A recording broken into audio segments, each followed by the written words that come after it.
Today we're going to talk about the recent changes to the rental and age restrictions in condos under the BC Strata Property Act, and we're starting now.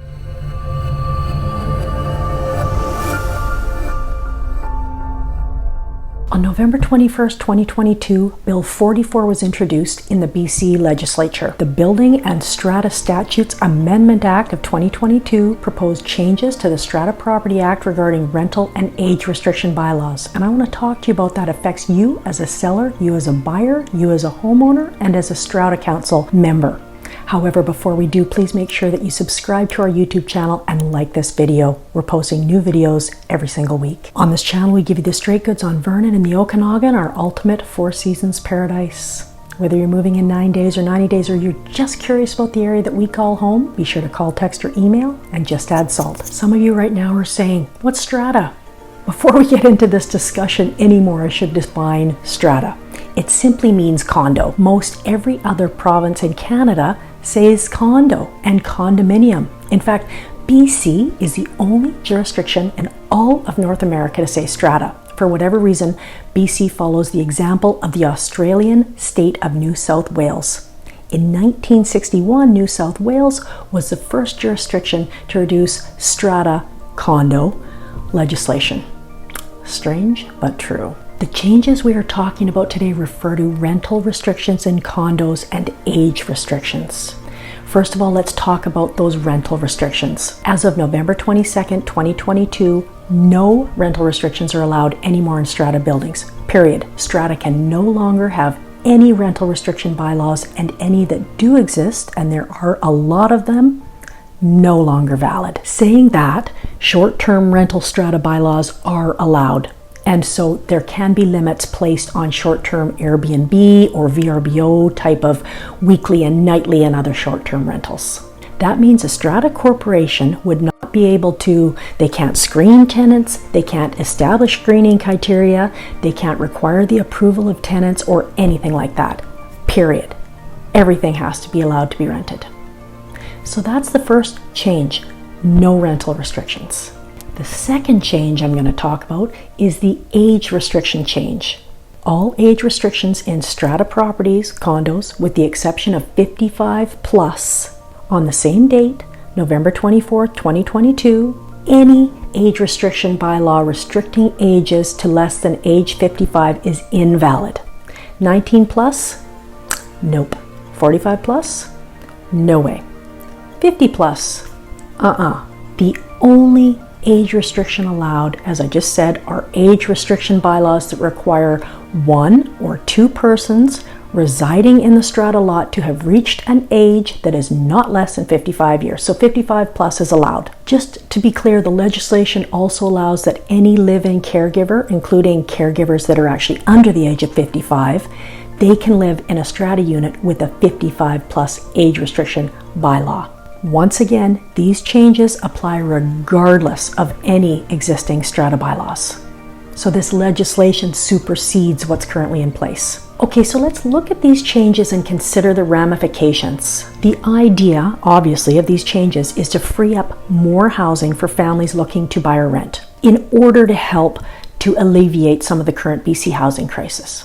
For example, now all these units in 19 plus condos are available for a young family, say with a baby or a young child, that before November 24th weren't allowed to buy, or rent for that matter, and are now allowed to buy in that building. The young family now has more choice than they did before of what and where to purchase. This same family is now also potentially allowed to rent in a strata property that before these new regulations may have had bylaws stating a rental restriction.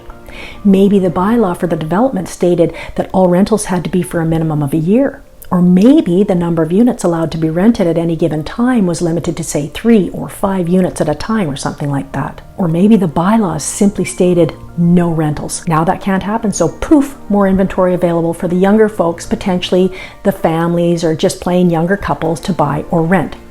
So for you, if you're a buyer and you're younger, this is a good thing for you. There's more choice, there's more options. More options is always good. If you're, say, in the age group of 45 to 50, you want your peace and quiet, you want to buy or rent in an age-restricted building, you're kind of screwed. It's not so good for you, as those options just simply won't exist for you anymore in BC. A house is probably the best call for you, or maybe a mobile home in an age-restricted park, because mobile home parks in most cases aren't governed by the Strata Property Act. Or when one of you turns 55, then you can purchase in one of those 55 plus properties. So that's the buyer perspective. Now let's look at some different perspectives. For sellers in these formerly age and or rental restricted properties, now there's more competition out there for your unit that you're selling. However, there's also a larger assortment of buyers. So maybe it will turn out to be good for you as a seller as well. Who this really benefits, though, I think, is the investor. Now investors can buy in these now non-age restricted buildings. They can rent to whomever they want, making purchasing strata properties in BC much more attractive to these investors, who will likely go out and buy up way more properties to rent out. Okay, so then that's good, right? Making more rentals available? The answer is maybe. Let's look at the scenario when an investor starts buying out all these units and renting them out at high rental rates, which isn't really helping the renters, and it's also making more competition and taking away buying opportunities from those families trying to buy and own. Maybe, just maybe, it's going to keep those folks who are trying to get out of the rental market in the rental market, as if investors flock to the opportunity to purchase and buy out these places, the prices of those now non-age restricted and non-rental restricted properties are going to increase if there's that much more demand from these investors. So that could potentially defeat the purpose. Another perspective, let's look at those homeowners who already live in these properties. Let's say you bought this condo because you figured you didn't have to worry about excessive noise in the unit above you because the family with 3 kids weren't allowed to buy there. Now you potentially have the possibility, and those folks may be owners or they may be tenants with 3 kids living above you. Ever try to get a tenant out of a property in BC? It is not easy.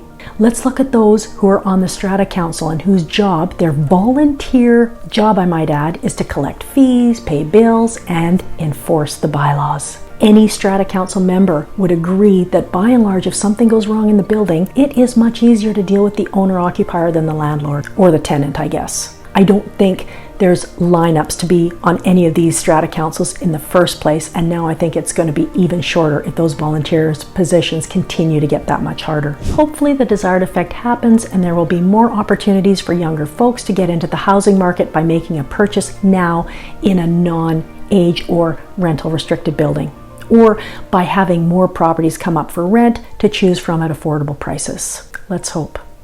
Now, be sure to watch our next video on the new BC homebuyer cooling off period for an explanation of more recent changes in the real estate industry in British Columbia.